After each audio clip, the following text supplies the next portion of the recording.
Your mom's famous potato salad. It reminds me the first day we met. Please, Dad. Tell us the story. We were at the bride, and your mom came late. I remember it so clearly.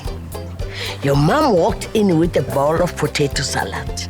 And when I tasted that potato salad, I knew I was going to marry her. That's not how I remember it. It was your father who arrived late, and his excuse was that he had to wrap potatoes in foil.